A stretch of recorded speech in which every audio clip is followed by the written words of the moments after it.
Whatever you want to do, Lord, you can do through me.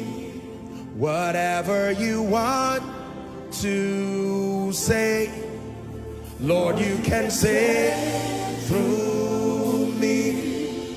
Wherever you want to go, Lord, you can go through me.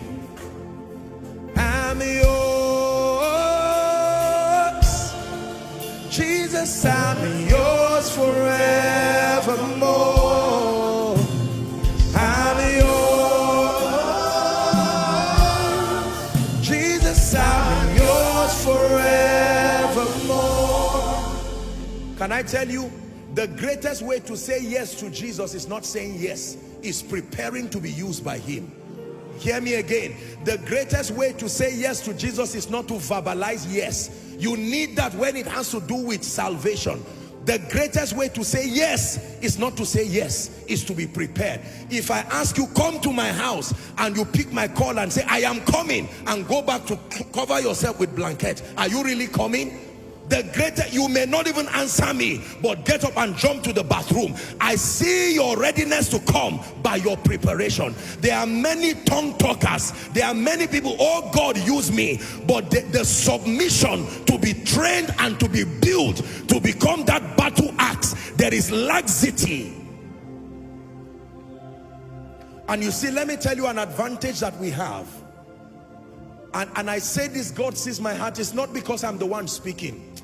If you ever have the opportunity to have a teaching priest that is sound in doctrine and loves you sincerely, go back and lie down and roll before God and say, Lord, thank you for making my journey to knowing you and being used by you easy. Most people have no understanding. Let me tell you this, and I say it on behalf of every serious man of God. Most people have no idea the labor and the burden of being a man of God. Most times we just see maybe protocols, some little blessings that come, and especially younger believers, they just admire, and that glamour is fueling their lust. All that is in their mind is the jeep the man of God entered.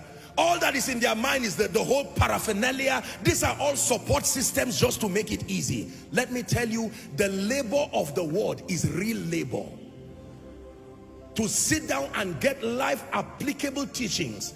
I preach an average of 2 to 3 sermons every week. I've done this for as long as I know. It takes, under no circumstance, no matter where I travel around the world, if I will be around on Sunday, I must make sure the message to give God's people is fresh, is ready to be served. That is labor that comes by love. Listen, I'm not just saying this to, I hope you, when I teach like this, I get so uncomfortable. It's just that the truth has to be said.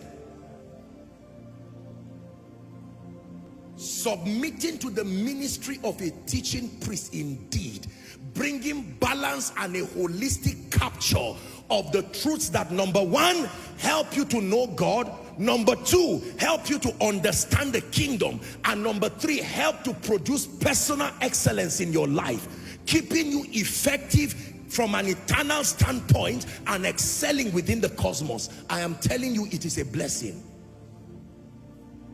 Many believers take for granted the labor that brings truths that build them.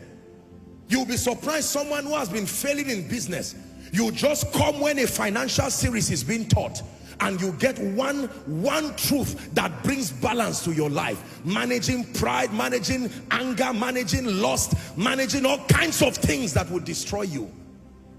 How about the manifestation of the power of God? Witchcraft and curses and yokes from anywhere to anywhere, and you come together. Those spirits join you to church, and yet you leave them behind and go back as a free man. All kinds of yokes. Apostle, for 20 years I've not found liberty in my life, and God says, go there. I'm the one who is preparing this teaching priest. I know what I put in them. You go and sit down there and watch what happens.